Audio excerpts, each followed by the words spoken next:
Hello, everybody, and welcome to Cloudy with a Chance of Therapy. I'm Justin, I'm Kristen. and today we are talking about life, mental health, the world, gaming, whatever we happen to come up with. How you doing today, Kristen? My dad would say fair to middling. Right in Midland? Yeah, me too. It's been one of those weeks. Yeah. We almost had good news over the weekend. Almost.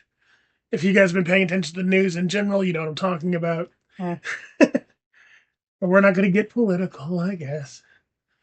Um, We're not a political podcast. We don't talk about we're, politics. we're not politics. We don't talk about politics. We don't talk about religion. Except when we do, when we have to, because politics, religion are mental health too. Yeah. But generally, the suggestion has always been there is if the politics and religion are getting overwhelming, step away. Yeah. Right? All right. So, well, how you doing? For real. It's a loaded question. Always is. Huh. Um, I am very frustrated with my biological family, my mom's side of the family. This is going to be a really personal, podcast. And if any of that side of the family listens to this podcast, understand that I love you all. But right now, you're not real high on my list of people who seem to really give a shit. Um, for example, I've not talked to my mom's side of the family since my birthday. I made a point of, sorry, paper towel noise. Um, my husband tried to open a can of soda and it just spilled all over him. That's been par for the course. I was being discreet. That's just been life in general. Anyway, I have been so I've talked about my parents passed in 2019 and 2021.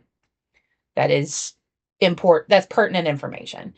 So in April was my 40th birthday. I called. My mom's mom is in her 90s, and she and I have had a fraught relationship, let us say. And I reached out because I was like, you know what? I'm going to be the good granddaughter. I'm going to call, see how she's doing, and maybe she'll remember it's my birthday. Did she? No. It hurt, but that's okay. She is in her 90s. But I proceeded to get yelled at by my uncle for about 20 minutes about things I hadn't done. The most notable being the um, taking care of the house that was my parents'. So if you don't live in Ohio, and people don't have a will, probate has to be done on your behalf. So it was just a whole lot of extra steps, and I just hadn't done it. Didn't think anything about it. The house was in a safe area. It wasn't like it was in a bad neighborhood. And the other thing is the house was in rough shape. I didn't really feel comfortable trying to sell it to somebody that I didn't know because I knew it was going to need a lot of work. By rough shape, she means it was almost certainly going to get condemned. Right. Um, so that said, my my uncle didn't send me the tax information so I could pay the taxes on that house. The taxes were paid up until 2022, which was fine. But then they didn't send me the taxes. They sent me the bills, but not the taxes. So I couldn't pay them. And then I get a call Friday that the house is being foreclosed due to back taxes. I'm like, okay. Now, right after mom passed, two friends of mine and I went and we made a pass through the house, getting things that I really wanted out. And I went to get mom's jewelry boxes from my grandmother. And she insisted, fairly sure, on getting the house keys. So I haven't had the keys to go back to check on the house. And so we're going to have a friend help us get into the house because I don't have keys. So it's just frustration on top of that. It's Labor Day weekend. I couldn't take care of it this weekend because I hadn't had a chance to try and coordinate anything. So that's the plan for this coming weekend. Now, Um, how did you react to all that? I didn't until yesterday. Those of you who know me know that I'm Care Bear. I am physically soft and squishy. I'm heavy set, overweight, fluffy, however you want to describe me. I am very kind and gentle. I am not the kind of person who sits with anger. I don't, and we're in retrospect, while my parents were lovely, kind, wonderful human beings, I didn't get taught a lot of coping skills as a kid to deal with intense emotions. I was expected to be ladylike. I was expected to be presentable. I was expected to be kind and generous and gracious. I was all of those things. And a good example, you said. Yes. An example I talked with my husband about last night was I can remember being eighth grade, freshman year, maybe, and being expected to. I didn't, it was science fair. My mom had taken her fifth grade students, and I didn't score as well as I wanted to. I didn't place. I didn't do as well as I wanted to, and I was really upset about it. But I wasn't allowed to be upset because I was expected to be a good example for her students. And that just stands out in my memory. Um, and my parents were very good, kind, loving people. For all of that, they were lovely. My granny, not so much. She's always been my biggest bully. She's always been my, you would look nice if, that would look better if, do you really think you need that? Those kinds of things. But what essentially happened was a panic attack that exhibited itself as rage. And I was irrationally upset over a movie trailer. Um, Justin forgetting to take the trash out. Trash is one of his jobs. I don't do dead things and I don't do the trash. He doesn't clean up dog puke. So it's an exchange. Um, and at one point, I think I remember having the wherewithal to say, I'm angry and I don't know why, or something along those lines. But I got so angry that I wanted to hurt something or someone or myself.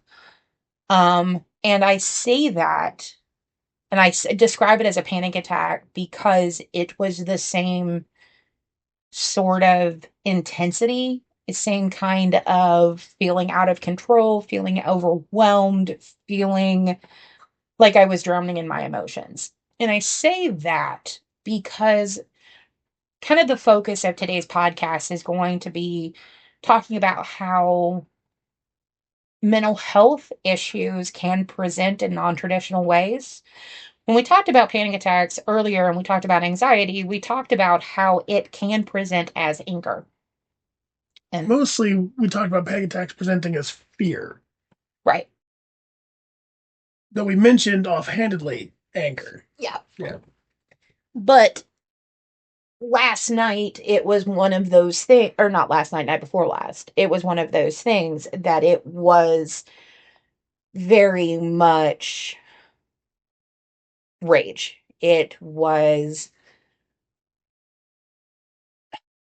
Well past flash in the pan, well past just normal anger. This was, you wanted violence. yeah. Yep. Now, Um, to point, she did not and was very, very careful about not actually lashing out. Nothing like that happened. yeah. I didn't throw anything. I didn't hurt my husband. I didn't hurt the dogs, and was very aware that I needed to be in control of my physical body. And it's one of those things that those feelings can, and it can be very easy for those feelings to be self focused in.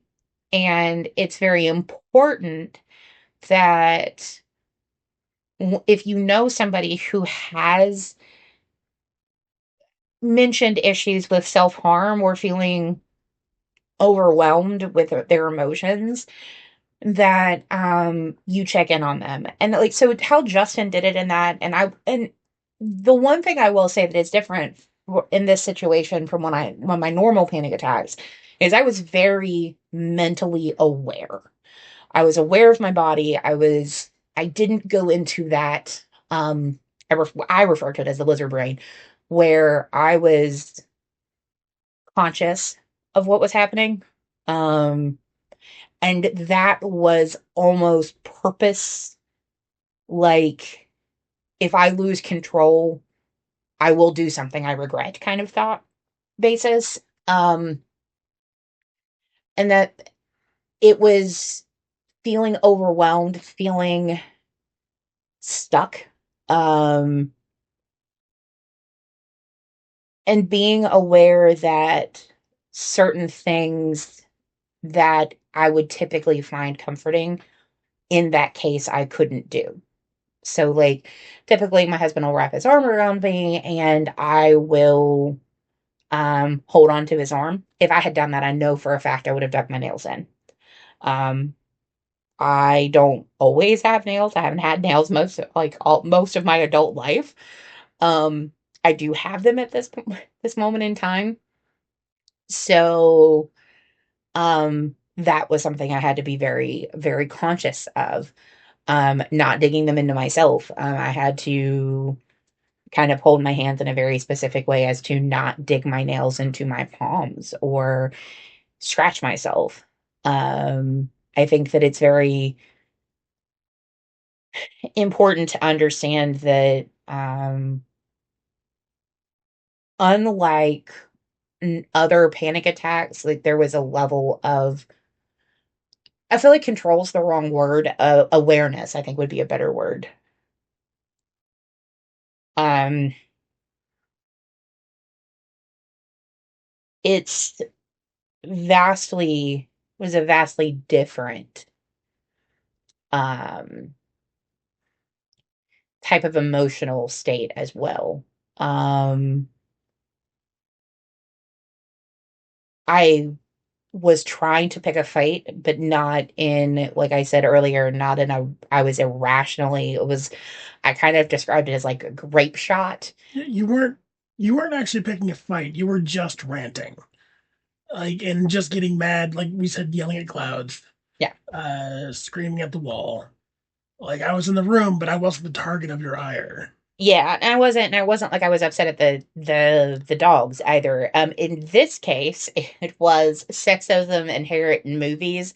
Red Sonja being We the, watched the Red Sonja trailer, which, if anybody doesn't know who that is, she's a character that I think originally came out of Conan the Barbarian or that era, Swords and Sandals. She is the chainmail bikini wearer. yeah, So yeah, a prime target for all the nonsense. which is funny because I there's some of Boris Vallejo's art, which is Boris, that is the right artist, Yep. right? Yeah, who draws that swords and sandals, power fantasy kind of art, that I like, but essentially the rant was that in this day and age, art, media like that, especially movies, is a dangerous concept. You have to be aware that films have a farther reaching. That's a different conversation. It We'll have is. that conversation later. But that was what I was upset about. Um, and how, like, how characters can be are more recognizable than just their costume, right? Like, you know, but that was what triggered the rant. Um, and so we talked about how that kind of started a it wasn't even a disagreement because it was No, that's just what lit the fuse. yeah, The powder was already laid. That just lit the fuse. And that started this whole wrathful panic attack. yeah. That, Well, I mean, would you agree with that? yeah, We've been together for 23 years next month. you're, I always classify, it might not be panic as an attack, Anxiety. anxiety, but it's you were being overwhelmed by emotion that over which you had little to no control. Whether that be fear, anxiety, sadness, grief, rage, whatever it is, they all come under emotion attack. I don't know if there's a probably better word for it, but emotional attack or emotional overwhelming moment. And this time it happened to be anger. Yeah. I think going back to the PTSD diagnosis, sometimes PTSD can exhibit as anger, and I'm wondering if that isn't what we were seeing there. Probably. Um, but I think that it's important to understand that I s- I feel like it's important to be completely honest when we have these conversations, when we have the podcast, when we talk about these things, that mental health is vulnerability. And in order for me to be able to make suggestions as a therapist to you guys and talk about it, I also have to be open and vulnerable about my own experiences. And I think one of the things that's really important is to talk about those things, to talk about the nitty gritty, um, the stuff that a lot of times people don't talk about, the reality of mental health, or not the reality, the in the trench stuff of mental health, so to speak. The day to day, the hard stuff that just happens. Yeah. That's not necessarily all the big flashy nonsense. Um, okay. Consider. Hold on. Yeah, you gotta click back.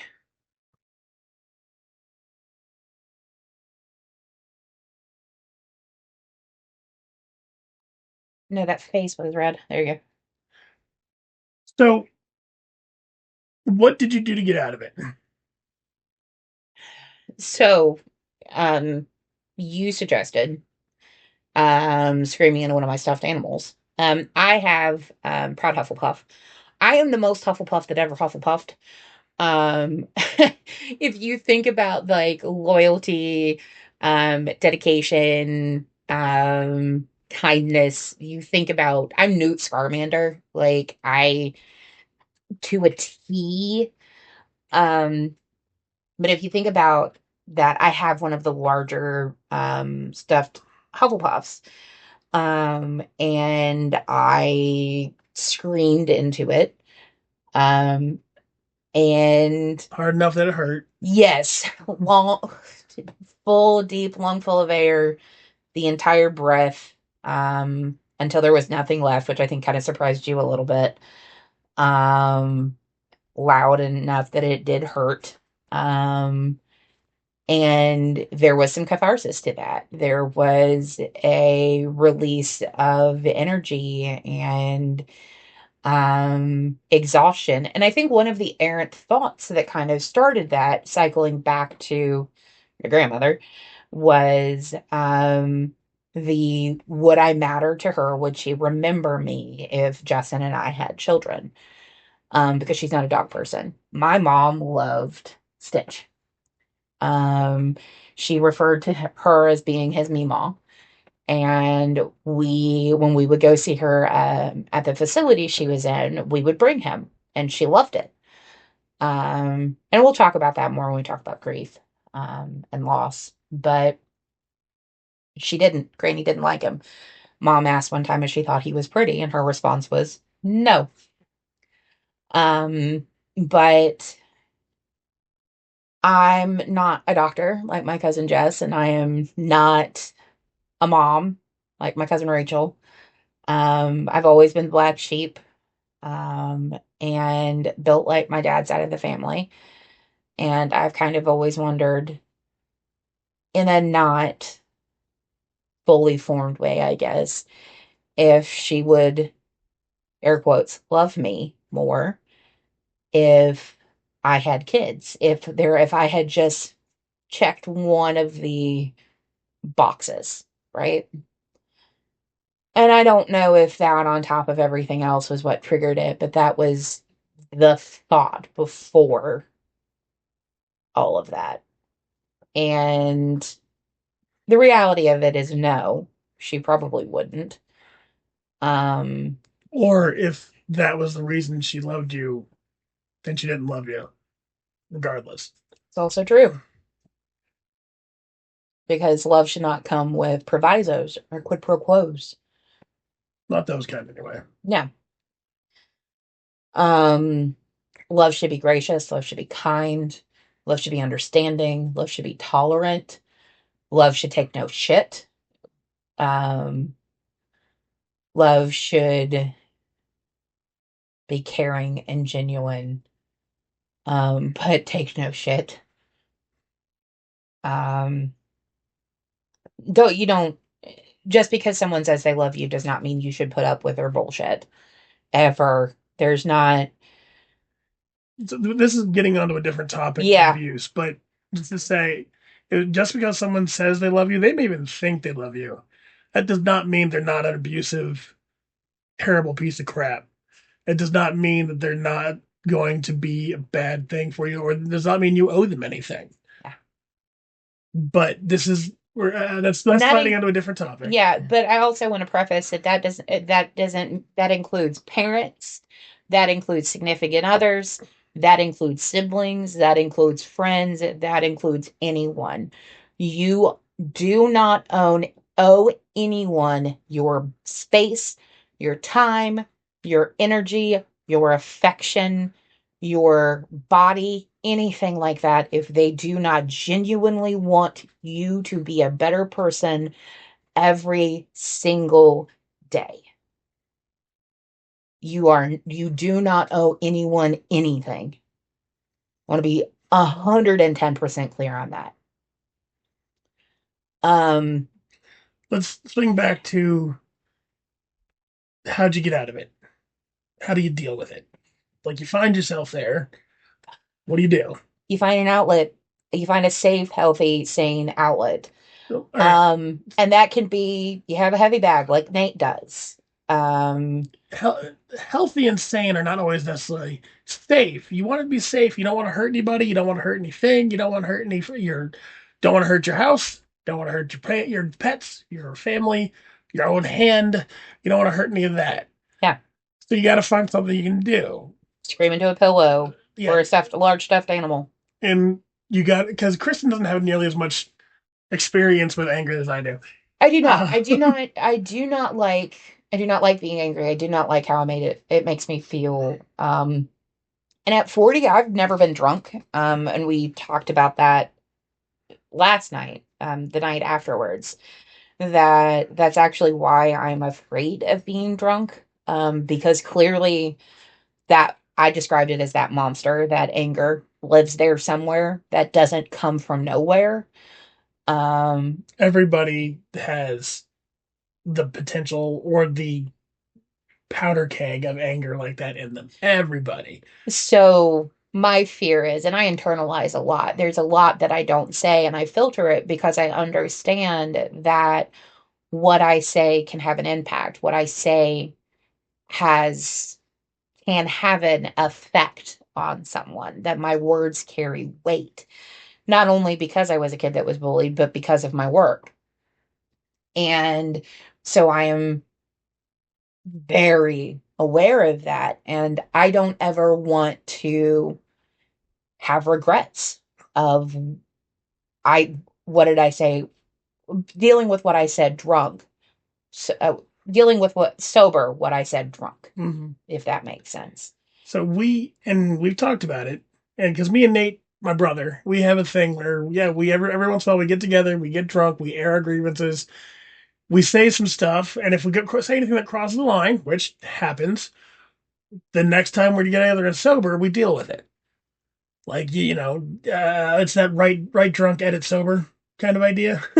Yeah. But and alcohol is not the best way to get through your emotions. It's No. just a lubricant. There are definitely healthier and easier ways to do it, but um, when it comes to anger, when it comes to that overwhelming need for something, because anger is energy needing to go somewhere. Yeah, that You got to find a place for it to go, and you have to find a place for the initial thing to go, and then because the initial thing is just the burst. yeah. That's not the end of it. That's just the burst. So you got to let the initial thing out, let the dam loose. I often will do the press my hands against a wall that I know can take it and scream. Scream into something. Verbalizing it in that primal way always helps for most of the time. If you have something you can safely and healthfully punch, do that, like a heavy bag or something. Don't throw shit. Don't ever throw things. Yeah. Don't hit walls. Don't hit people. Don't hit pets. Don't hit yourself. Don't scratch yourself. Mm-hmm. Don't just start drinking. um, What do we call those? don't burn yourself with a lighter. We call those Don't, maladaptive coping skills. yeah, You don't hold ice cubes with salt on them up against your skin. yeah. That'll burn yourself. You will, yeah. Like you want to find plays that are relatively harmless. Um, to do. And it's going to be different for everybody. But the thing is, you have to think about it beforehand and be prepared to answer that question. What do I do when I need to hurt something? Because in hindsight, in the thought that was going through my head is I wanted something or someone to hurt as much as I did. And that's why for me, I put it in the category of anxiety. I put it in the category of panic because it was, well, yes, it was a rage fueled feeling when I have a panic attack, when I have had panic attacks triggered by pain before. Um, I've had them after surgery and things like that. It it was out of control, wanting suffering, wanting. Every human being has a innate built-in mechanism to do violence and commit vengeance. Like that's what part of what we are because we're predators, we're social creatures, and that comes from the idea of redressing wrong. We all have that in us. Um, and So you're not a bad person for feeling it. You're not a monster. You don't have a monster in you. The You become a monster when you hurt somebody, but that's not having the feeling is what makes you a monster. Acting on it in an unhealthy way can. Giving into it, so to speak. Yeah. Having the feeling just makes you human. Mhm. But like I said, I we talked about how I never really was taught as a kid to Yeah, process and big your emotions. parents didn't argue in front of you. They didn't do a lot of that stuff in front of you, which means you never got the chance to see it modeled. Yeah.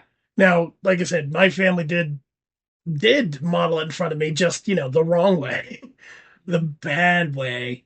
But so there's a middle ground. There's not, There is. um, It's but not a feast or famine conversation.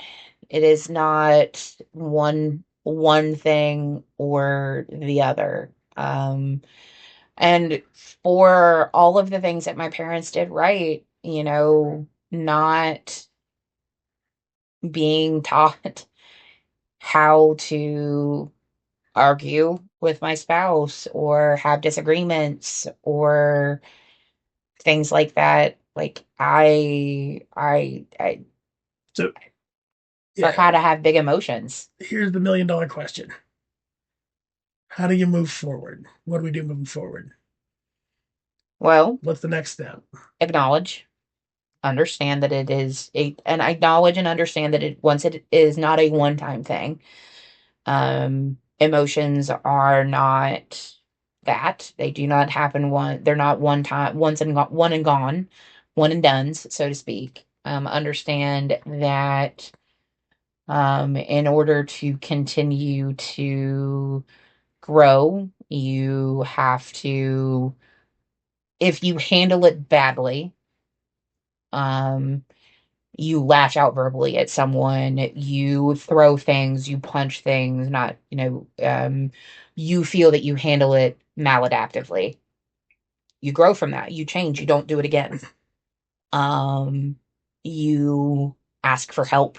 Ask Find, forgiveness. ask forgiveness. Um, but I will say, I'm sorry only works if there is a marked change or attempted change in the behavior. You can't say I'm sorry and then not change the behavior because then it's just words. Actions. Actions. Actions, actions, Actions. actions. Yeah. Redress the wrongs as you can. Hmm. Ensure they don't happen again as you can. Yeah. Um, seek forgiveness, make amends, and move forward. Be like, like I said earlier, you want the people who truly love you and love you for who you are, want you to be a better you every day moving forward. They want you to grow. They want you to change and be better. They want you to learn.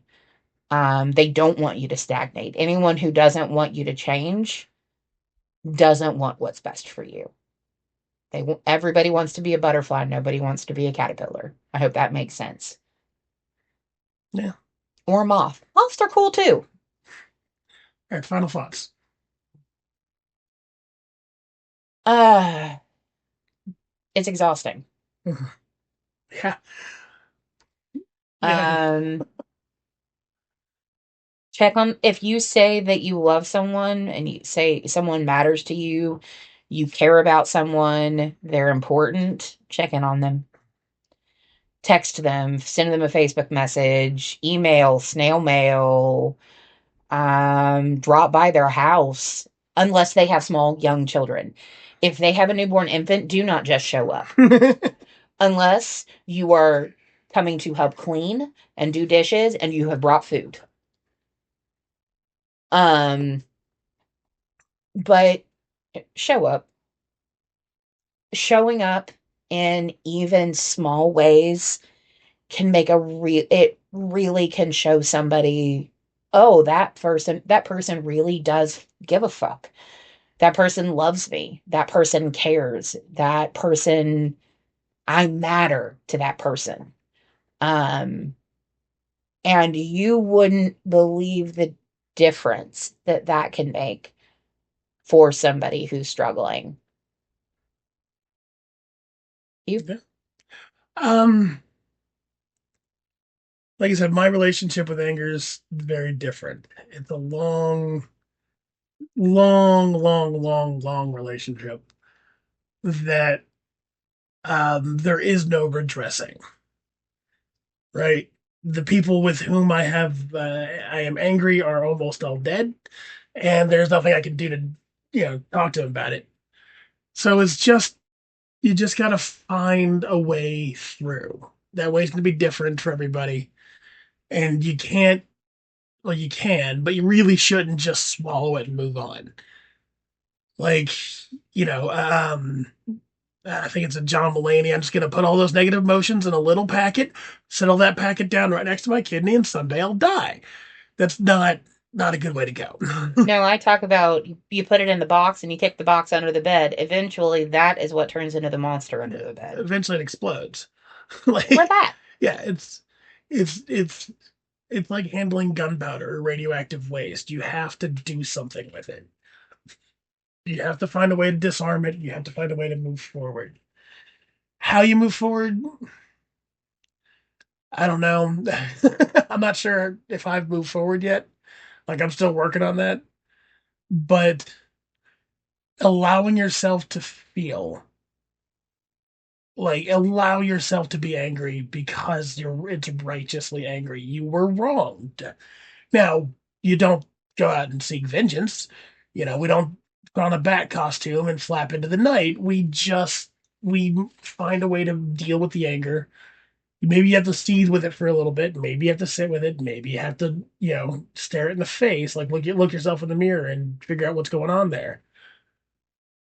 But anger burns down to coals eventually. And like you gotta, but even then, you've gotta still do something with it, And so anger is desire for change. And a lot of times, anger can become desire for change. So use that energy. Like, um, angry people are what have always changed the world. Anger at injustice, anger at being harmed, being left out. So you've got to put that towards something.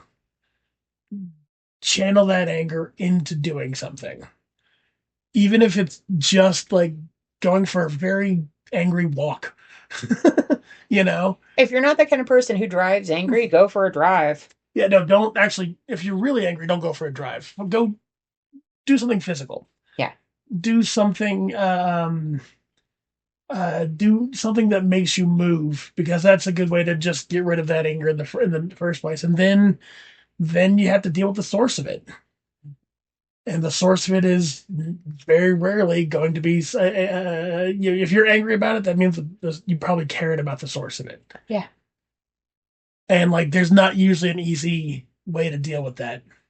It usually means confrontation. It usually means getting real uncomfortable.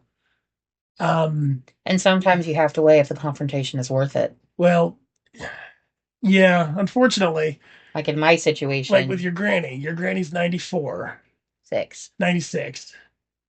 So like the her mind is finally starting to fizzle out a little. Yeah. The confrontation won't do anything. Yeah. That'd just be abusive at that point. Yeah. Probably. If we get into a conversation with her, it turns out she's still in there, then yeah, fine, let her have it.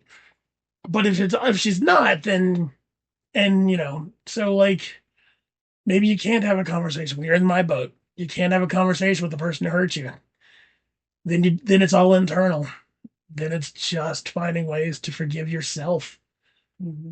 You know, like because that's a lot. That's the other part of it is if someone hurts you, then there's a part of you that believes you let yourself get hurt. Because we tell people all the time, no one can hurt without your permission. That's bullshit. Everybody can hurt you without your permission. That's what guns are for. That's what power is. Yeah. That is the power and control dynamics. That's what that is. And anybody who you've given any amount of power to or they've taken power over you can hurt you. Yeah. And people can assert power over siblings, bosses. Well, people can gain power over you by hurting you. That too. Like this is how abusers work, Yeah. right? Like this is and emotional abuse is abuse too. Yes. Abuse does not have to leave marks or broken bones to be abuse. Neglect is abuse. Like just, control of money is abuse. Yes. So like finding ways to take your control back if you can, finding ways to maintain what control you have, fighting back, not necessarily physically, getting out of the situation, getting away from the situation. Just, like in Kristen's case, we've largely just kind of stopped talking to Granny. And there's some guilt there too. I mean, she's my last remaining living grandparent.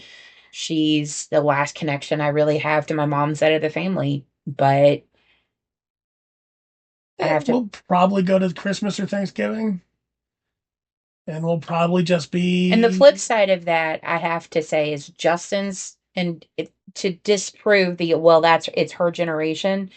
Justin's grandparents, who are of the same generation, have never ever treated me as anything other than family.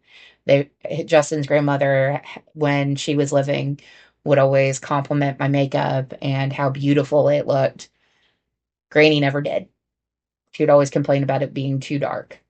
Um, she never brought my weight up to me. She'd ask Justin a couple of different times just because she was worried about my health. Um, the last time Granny and I talked, she asked if I was having my extra fat removed.